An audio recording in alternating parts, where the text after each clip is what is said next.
하나님은 우리 모두의 하나님이십니다. 이 하나님께서 우리뿐만 아니라 자신의 모든 백성에게 요구하시는 것이 있습니다. 이것을 크게 요약하면 두 가지입니다. 하나는 하나님을 사랑하는 것이고 다른 하나는 이웃을 사랑하는 것입니다. 이 두 가지 중에서 오늘은 우리가 사랑해야 하는 이웃, 그 이웃에 대해서 생각해 보려고 합니다. 이웃이 누군 줄 모르면 하나님의 의도에 맞게 사랑할 수가 없기 때문입니다. 따라서 이웃이 누구인지를 잘 가르쳐주는 오늘 본문을 살펴보려고 합니다. 본문에서 세 가지를 생각해 보겠습니다. 첫째, 이 율법사의 이웃은 누구인가? 둘째, 이 비유에서 이웃은 누구인가? 셋째, 오늘 우리의 이웃은 누구인가? 첫째, 이 율법사의 이웃은 누구인가? 오늘 본문인 30절에서 37절은 우리가 잘 알고 있는 선한 사마리아인의 비유입니다. 이 비유를 예수님께서 말씀하시게 된 계기는 29절에서 보는 바대로 이 사람이, 즉 어떤 율법사가 예수님께 와서 내 이웃이 누구입니까? 라고 질문한 데서 시작합니다. 그러기에 30절은 예수께서 대답하여 라고 표현한 것입니다. 율법사란 율법을 유대인 백성들에게, 특히 바리새인들에게 가르치는 선생님입니다. 이른바 율법 전문가입니다. 이 사람이 내 이웃이 누구입니까? 라고 예수님께 질문한 의도는 29절에 있는 바대로 자기를 옳게 보이려고 한 것입니다. 이 말이 무슨 뜻인가? 이 말은 율법사가 이렇게 질문한 것은 정말 내 이웃이 누군지를 알고 싶어서 진지하게 물어본 것은 아니라는 의미입니다. 이 사람은 그 앞에 25절을 보니까 예수님께 나와 질문을 했는데 이 질문을 왜 했는가? 예수님을 시험하려고 질문했습니다. 이렇게 좋지 않은 의도로 질문했지만 예수님께서는 반듯하게 대답해 주셨습니다. 그러자 이 율법사는 예수님의 대답에 관심을 보이는 척하여 자신이 예수님을 시험하려고 이미 질문한 그 속내를 들키지 않으려고 합니다. 그래서 이어서 내 이웃이 누구입니까? 라고 물은 것입니다. 제가 학교에 선생으로 있을 때에도 이런 식으로 질문한 학생을 가끔 만납니다. 교수의 실력을 떠보려고 질문하고 그렇게 떠보려고 하는 마음을 들키지 않으려고 교수가 대답하는 걸 듣고 또다시 질문하여 관심을 보이는 척합니다. 하지만 교수는 그 학생의 속내를 압니다. 그런데 하물며 예수님께서 이 율법사의 속내를 모르실 리가 없습니다. 그런데도 예수님은 진지하게 대답하셨는데 이 대답이 선한 사마리아인의 비유이고 이 비유를 통해서 진정으로 이웃이 누구인지를 가르쳐 주시려고 한 것입니다. 그럼 왜 가르쳐 주시려고 했는가? 이 율법사가 알고 있는 이웃과 내 이웃을 사랑하라는 하나님 말씀에서 의미하는 이웃, 그 이웃이 다르기 때문입니다. 다시 말해서 율법사가 생각하는 이웃, 그것은 하나님 말씀에서 의미한 이웃과 다릅니다. 이 율법사는 유대인인데, 그러니까 이 율법사를 포함해서 유대인 전부가 성경과는 다른 이웃을 이웃이라고 생각하고 있었습니다. 그럼 그들이 이웃이라고 생각한 그 이웃은 누굴까? 누굴 이웃으로 생각했을까?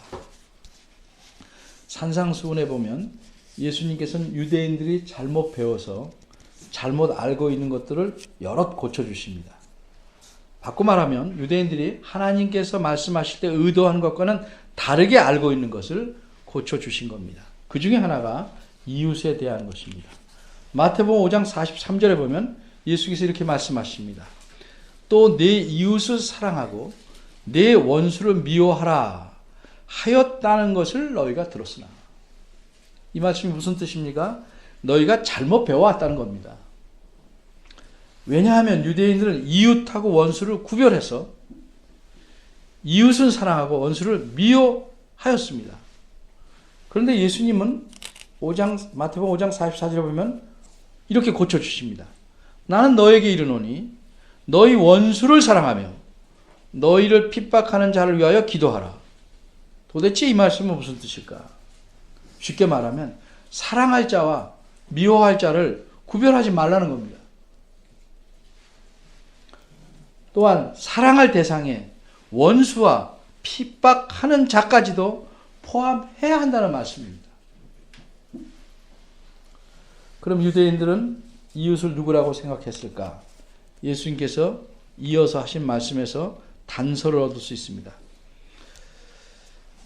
분명한 것은 유대인들은 자신들의 원수와 자신들을 핍박하는 자들은 이웃으로 여기지 않았다는 겁니다. 예수님께서 마태복음 5장 46, 47절에서 이렇게 말씀합니다. 너희가 너희를 사랑하는 자를 사랑하면 무슨 상이 있으리요? 또 너희가 너희 형제에게만 무난하면 남보다 더하는 것이 무엇이냐? 이방인들도 이같이 아니하느냐? 이 말씀에서 알 수 있는 사실이 뭡니까? 유대인들도 이웃에 대해 생각하는 것은 이방인들과 마찬가지라는 거죠. 그래서 자신들의 형제 조금 더 넓히면 동포를 이웃으로 여겼습니다. 이처럼 자신들을 사랑하는 사람들을 이웃으로 여겼습니다.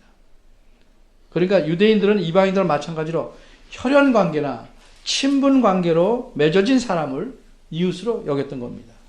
그런데 예수님의 생각은 다릅니다. 그렇게 예수님께서 이 비유를 통해서 이웃에 대해 말씀하신 겁니다. 그럼 이 비유에서 이웃은 누굴까? 바꿔 말해서 예수님이 생각하는 이웃, 하나님께서 내 이웃을 사랑하라고 하셨을 때 그 이웃은 누굴까? 우리 오늘 본문의 비유를 보겠습니다.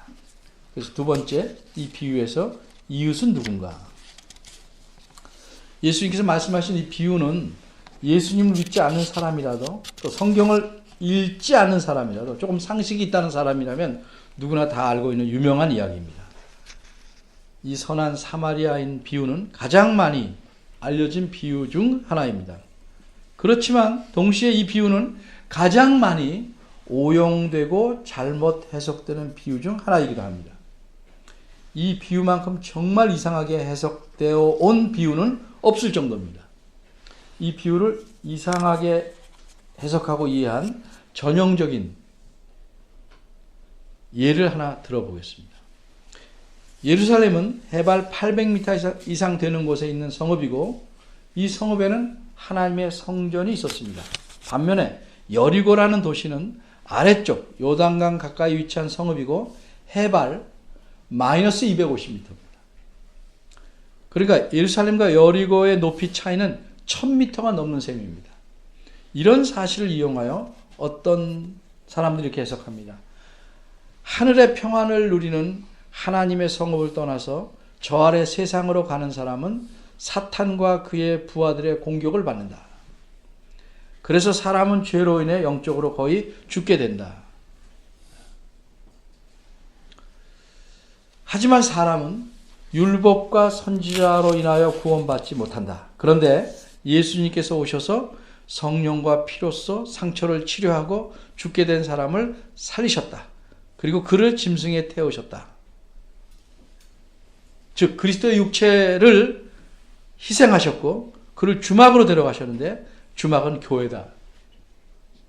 그리고 주막 주인은 사도 바울이고 데나리온 2를 줬는데 이거는 사랑하는 두 가지 계명, 하나님 사랑과 이웃 사랑이라는 계명이다. 내가 돌아올 때 돈을 더 주겠다 하는 말은 예수님의 부활을 가리킨다. 이렇게 해석합니다. 뭐 이런 유의 해석은 비슷비슷한 해석들이 수없이 많습니다. 어떻습니까? 이런 해석을 들어보니까 마치 어떤 심오한 진리를 드러내주는 것 같이 느낍니다. 더군다나 예수님을 중심으로 해석을 하니까 얼마나 이게 뭐라 그럴까요? 좀 거룩하게 들리지 않겠습니까? 근데 성경의 모든 말씀을 이렇게 항상 그리스도와 직접 연관지어서 이해하려는 것은 옳지 못합니다. 이 금방 소개한 이런 유의 해석이 옳지 못하는 사실은 왜 예수님께서 이런 말씀을 하시게 되었는지 이제 살펴보면 우리가 알 수 있습니다. 사람이 살기 어려워지면 해서도 안 될 일을 하려고 합니다. 그래서 먹고 살기 위해 도둑질도 하고 강도질도 합니다. 요즘만 그런 것이 아니고 옛날에도 그랬습니다. 예수님께서 이 세상에 계시던 시대에도 그랬습니다. 도둑은 남이 모르게 물건만 훔치지만 강도는 사람을 위협하거나 다치게 하면서 물건을 빼앗습니다.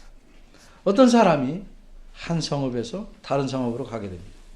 그가 목적지에 도착하려면 쉬지 않고 부지런히 걸어도 6, 7시간 정도 충분히 걸립니다. 걸어갈 거리는 약 30km가 되고 험한 길이기 때문입니다. 가는 길에는 좁고 으슥한 산길도 있고 아무도 살지 않는 광야 같은 곳도 있고 바위들도 많이 널려 있습니다. 그래서 이 길에는 강도들이 자주 나타납니다. 그런데 이 사람이 혹시 하고 걱정하는 일이 생겼습니다. 강도들을 만나게 되었습니다. 강도들은 이 사람을 심하게 때렸습니다. 그가 가진 것을 다 빼앗아 갔습니다. 옷까지 빼앗았습니다. 이 사람은 너무 심하게 매를 맞아서 반쯤 죽은 상태로 있습니다.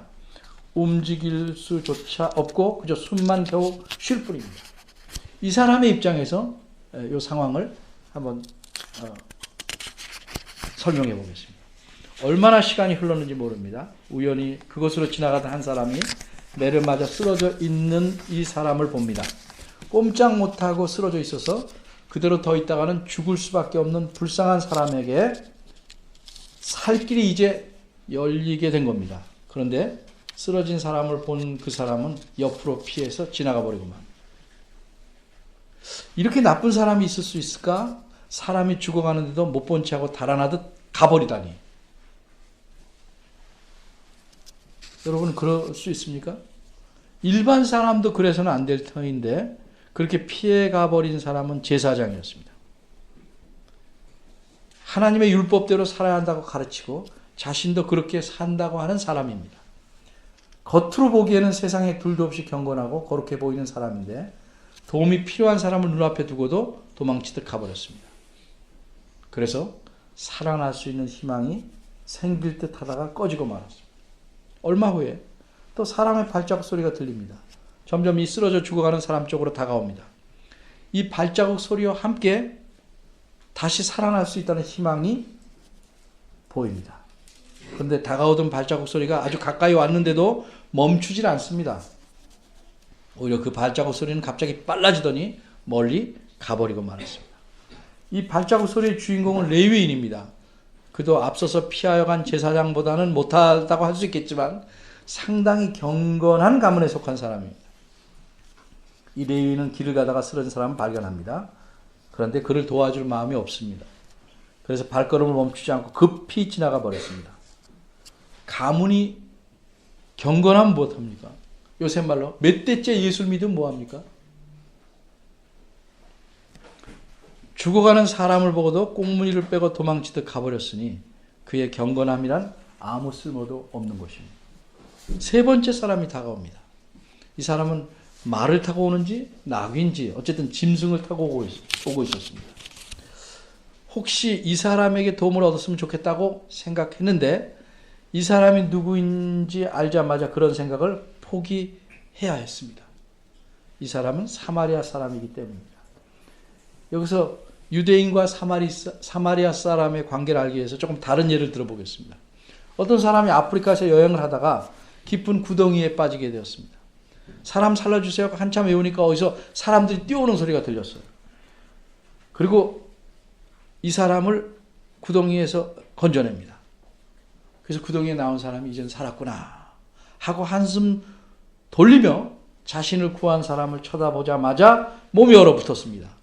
그들은 사람을 잡아먹는다는 식인종이었기 때문입니다.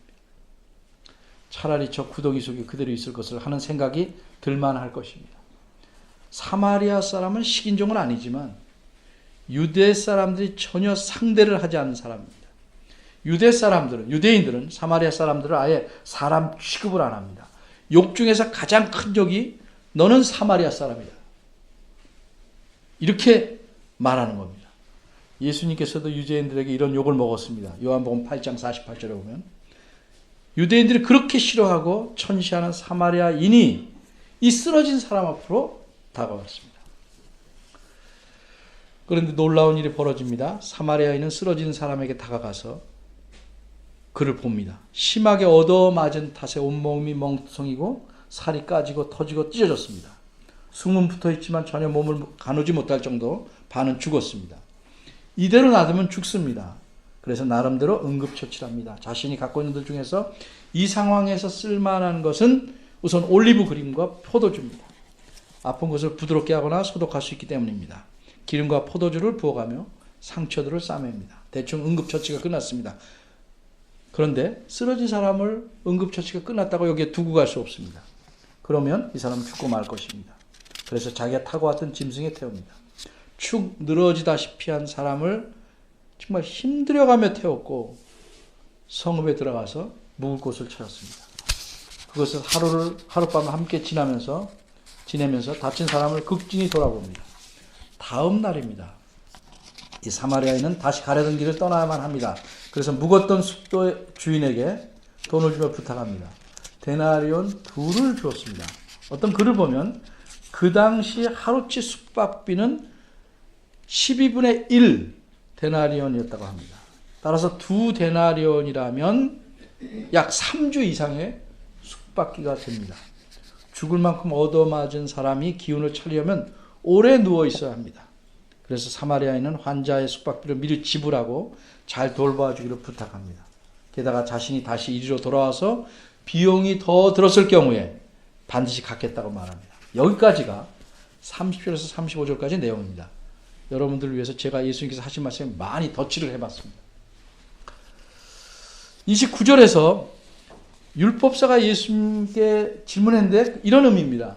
하나님께서 내 이웃을 내 몸과 같이 사랑하라고 말씀하셨는데 그러면 그렇게 내가 사랑해야 할 내 이웃은 누구입니까? 이렇게 물을 만합니다. 내 이웃이 누군지 알아야 사랑하지 않겠습니까? 아무나 사랑할 수는 없지요. 심지어 나하고 관계없는 사람이나 나와 사이가 나쁜 사람이나 나를 괴롭게 하는 사람까지 사랑할 수는 없지 않겠습니까? 라는 물음이 담겨있는 질문입니다. 그 당시 유대인들은 대부분 자기 동족만을, 유대인만을 이웃으로 생각하였다고 합니다. 유대인이 아닌 사람들은 이웃으로 생각하지 않았습니다. 그래서 유대인들은 사마리아인이나 외국인은 이웃으로 여기지 않았습니다. 바꿔 말하자면 유대인들은 자기네들끼리만 사랑하면 이것이 내 이웃을 내 몸같이 사랑하라는 하나님의 계명을 잘 지키는 것으로 믿고 있었습니다. 그런데 과연 하나님께서 내 이웃을 내 몸과 같이 사랑하라고 하신 말씀이 그런 의미일까? 그래서 예수님은 그 계명의 의미가 무엇인지를 이 계기에 올바로 가르치시려고 비유를 말씀하시게 된 겁니다. 어쨌든 비유를 말씀하셨으니까 대답을 하셔야 됩니다. 그리고 그 사람이 내 이웃이 누굽니까? 라고 물었으니까 대답은 내 이웃은 이런 사람이다 라고 대답해야 논리에 맞습니다. 그런데 예수님은 그런 식으로 대답하지 않았습니다. 오히려 예수님은 36절을 보면 율법사에게 다시 질문합니다. 뭐라고 질문했습니까? 내가 생각하기에는 이 세 사람 중에 누가 강도 만난 자에게 이웃이었겠느냐? 이처럼 예수님의 질문은 율법사가 처음 한 질문과는 조금 다르게 표현되었습니다. 율법사는 내 이웃이 누군지를 물었는데 예수님은 강도 맞는 자에게는 누가 이웃이었겠느냐 물었습니다. 그러니까 강도 만난 자의 이웃을 그가 누군지를 물으신 겁니다. 왜 이렇게 물으셨을까? 즉답을 안 하시고 왜 다시 질문해서 피해 가시는 듯 말씀하셨을까? 이와 같은 예수님의 질문은 계획된 것입니다. 율법사뿐만 아니라 예수님 말씀을 듣고 있는 모든 유대인들이 갖고 있는 내 이웃에 대한 생각을 고치시고 하나님께서 말씀하신 내 이웃을 사랑하라 하고 말씀하셨을 때 그 내 이웃이 누군지를 가르쳐 주시는 목적을 갖고 그렇게 의도적으로 되물으신 겁니다. 그래서 이런 계획, 목적을 갖고 있기 때문에 예수님께서는 이 비유를 말씀하실 때 다른 내용은, 궁금해할 만한 다른 내용은 전혀 말씀하지 않습니다. 이를테면 강도를 만난 사람이 어떤 일을 하고 있는 사람인지, 왜 여리고로 가려고 했는지, 강도는 몇 명이고 왜 강도 짓을 하게 되는지, 그냥 물건만 뺏어도 될 텐데 이 사람이 어떻게 했길래 안 준다고 했는지, 버텼는지, 어떻게 했길래 반쯤 죽도록 때렸는지, 이런 얘기 하나도 없습니다.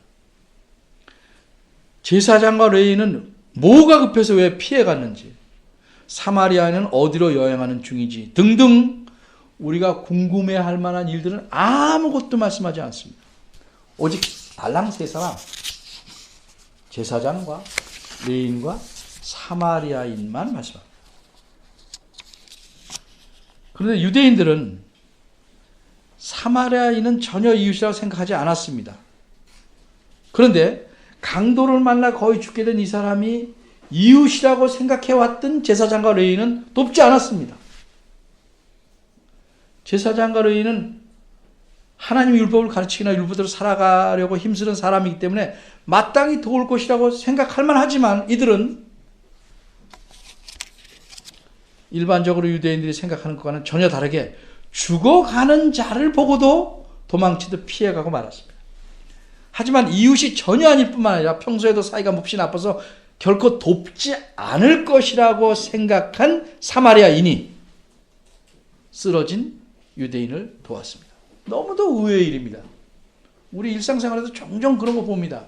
진짜 친하다고 그래서 도울 것이라고 생각했는데 입 싹 씻고 나랑 사이가 멀다고 생각한 사람이 적극적으로 도울 경우 많이 있습니다.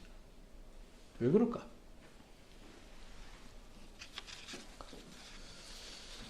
근데 이 사마리아인이 대강 돕는 것이 아니고 철저히 돕습니다. 예수님은 의도적으로 이 비유에서 제사장과 레위인에 대해서는 보고 피해갔다라고 딸랑 한마디 말씀한 반면에 사마리아인의 행동에 대해서는 매우 자세하게 묘사합니다.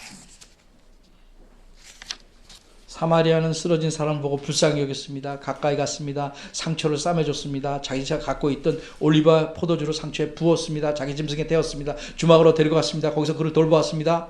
그를 위해 많은 숙박비를 주막 쪽에 주었습니다. 돌아보라고 부탁했습니다. 돌아와서 더 든 비용을 갚겠다고 합니다.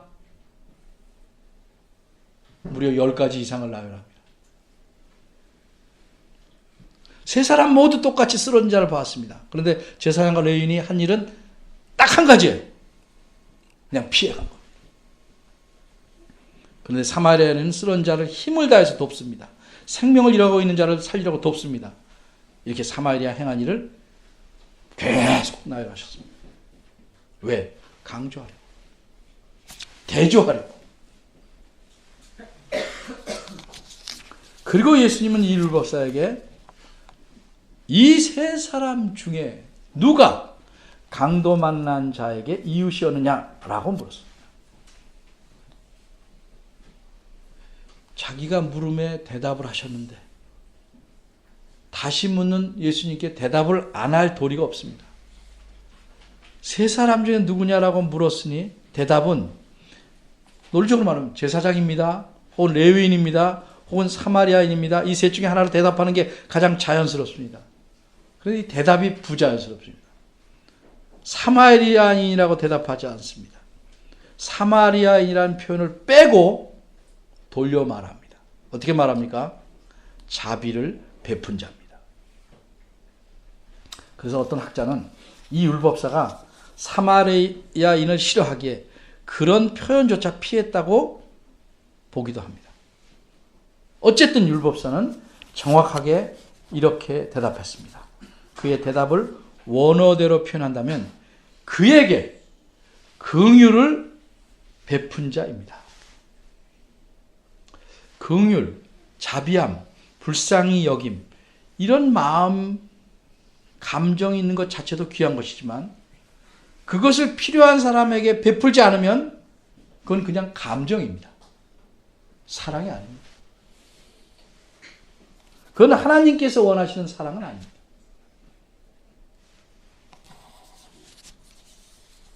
이처럼 예수님께서 이 비유에서 말씀하신 것은 내 이웃이 누구냐? 내 이웃이 누구냐가 아닌 강도 만난 자 이웃에 대해서 말씀했습니다. 그러면 이러한 예수님 말씀이 우리와 어떻게 연관되는지 살펴봐야 합니다. 따라서 세 번째로 오늘 우리의 이웃은 누군가를 생각해 보겠습니다. 예수님께서는 율법사의 대답을 듣자 이렇게 말씀하셨습니다. 가서 너도 이와 같이 하라. 여기서 이 비유의 내용 전체가 끝납니다.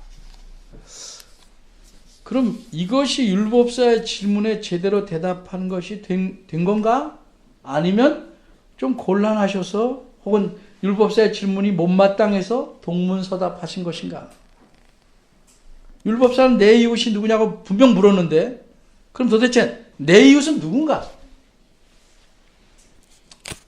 우리말 속담에 먼 친척보다 가까운 이웃 사촌이 낫다는 말이 있습니다. 혈연적 관계보다는 나와 가까이 있는 이웃 사람이 더 유익하고 사촌이라고 표현할 만한 사람이다 라는 의미입니다. 이처럼 우리는 이웃을 장소적으로 가깝고 친밀한 사이에 있는 사람으로 규정합니다. 그런데 예수님은 그렇지 않습니다. 바꿔 말해서 성경에서 말씀하는 하나님이 의도한 이웃이란 그런 것이 아니라는 의미입니다. 예수님께서 강도 만난 자의 이웃이 누구였느냐라는 질문과 가서 너도 이와 같이 하라는 말씀을 통해서 우리의 이웃이 누군지를 말씀해 주는 겁니다. 성경에 말씀하는 이웃이 누군지를 말씀해 주는 겁니다. 알려주는 겁니다. 예수님 말씀을 정리하면 이렇습니다. 우리가 알아야 할 첫 번째 중요한 사실은 내 이웃이다. 이런 건 존재하지 않는다는 거죠. 내 이웃이라는 건 없다 이거예요. 내가 사랑할 내 이웃이 따로 정해지는 것이 아니고 내 도움을 필요로 하는 사람은 누구나 내 이웃이 될 수 있다는 사실입니다. 인종이나 나와의 관계, 신분, 국적, 종교나 신앙 등등의 관계없이 내 도움을 필요로 하는 모든 사람은 내 이웃, 우리의 이웃이 될 수 있다는 사실입니다.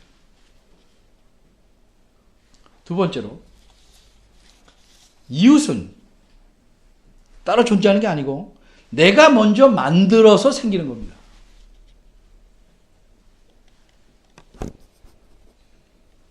이웃은 그저 장소적으로 혈연적으로 친밀하면서 가깝게 존재하는 사람이 아니고 내가 먼저 만들어서 존재하게 되면 그 사람이 내 이웃이 되는 겁니다. 근데 어떻게 만듭니까? 이 사마리아인처럼 내가 먼저 도움이 필요한 사람은 긍휼을 베풀어서 만드는 겁니다. 그러니까 이웃이 나를 돕는 게 아니라 내가 이웃을 만들어서 돕는 겁니다. 따라서 하나님께서는 네 이웃을 네 몸같이, 정확히 말하면 내 자신과 같이 사랑하라고 하신 계명의 의미는 정리하면 이렇습니다. 내 도움을 필요로 하는 모든 사람들에게 차별 없이 그들을 이웃으로 생각하고 내가 긍휼을 행하라. 이것이 하나님께서 우리에게 요구하시는 이웃 사랑입니다. 범위가 없습니다. 내가 먼저 하는 것입니다. 내가 몰라도 됩니다. 나하고 친하지 않아도 됩니다. 여러분에게 이제껏 이웃은 누구였습니까? 지금 하나님 말씀에서 가르치는 바를 들어보니까 마음이 어떻습니까? 사실 우리 마음에 상대하고 싶지 않은 사람이 있을 수도 있습니다. 저도 몇 사람 있습니다. 정말 다시는 만나고 싶지 않은 사람들이 더러 있습니다. 분명히 말한 거 우리 교회 사람은 아닙니다. 네. 마음의 원수로 여기는 사람도 있습니다. 나를 괴롭히고 나를 모함하고 나를 핍박하고 나를 죽도록 힘들게 한 사람. 어찌 그런 사람 우리가 좋아할 수 있겠습니까?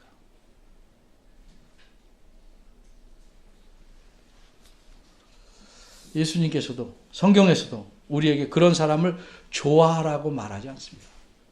우리의 감정을 무시하지 않습니다. 좋아하라고 요구하지 않습니다. 그런데 사랑하라고 말씀합니다. 이 뭔 차이냐?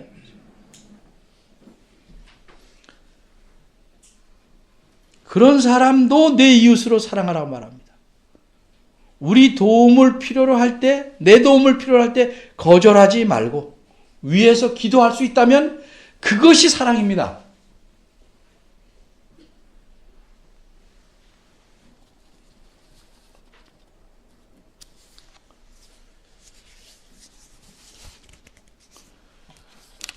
그래도 우리는 하나님께 이렇게 말하고 싶을 겁니다. 저 사람하고는 죽으면 죽었지 도저히 상종하고 싶지 않습니다. 그런 심정 이해합니다. 그럼 하나님은 뭐라고 대답하실까? 제가 한번 생각해 봤어요. 아마 이렇게 대답하실 것 같아요. 나도 내 마음을 잘 안다. 하지만 솔직히 말하는데 나도 너를 도저히 상종하기 쉽지 않았다.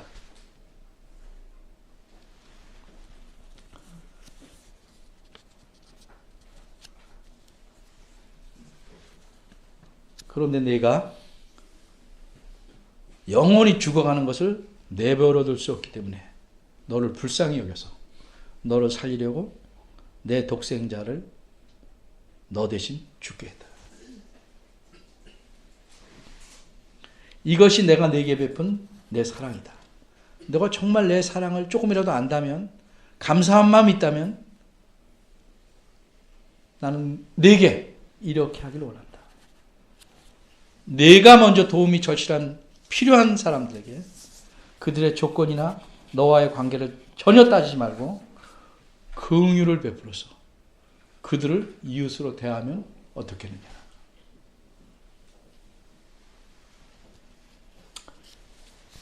그렇게 하는 것을 보고 네가 나를 정말 얼마나 사랑하는지를 보고 싶다. 하나님 이렇게 대답할 거라고 저는 한번 생각해 봤어. 여러분, 예수님이 마태복음 5장에서 하신 말씀 한번 들어보십시오. 너희가 너희를 사랑하는 자라 사랑하면 무슨 상이 있으리요? 세리, 너희가 멸시하고 죄인이라고 손가락질하는 세리도 그렇게 한다. 또 너희가 너희 형제에게만 무난하면 남보다 더하는 것이 무엇이냐? 이방인들도 이같이 아니하느냐? 여러분, 이웃 사촌만, 나와 친한 사람만, 가까운 사람만 우리 이웃이 아닙니다. 하나님께서 그 해를 악인과 선인에게 비추며 비를 의로운 자와 불의한 자에게 차별 없이 내리시는 것처럼 누구든지 내 이웃으로 만들 마음으로 사람을 차별하지 말고 하나님 앞에서 살아가야 합니다. 그러시기를 간절히 바랍니다. 기도하겠습니다.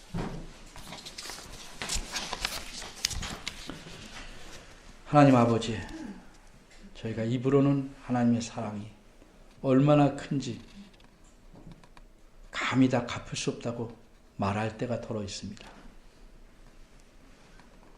그런데도 우리 삶을 보면 수많은 부채를 탕감받은 관리가 기뻐 돌아가다 아주 조그만 돈을 빚진 동료를 힘들게 대하는 것처럼 악한 짓을 하고 저희가 살아가지는 않은지요.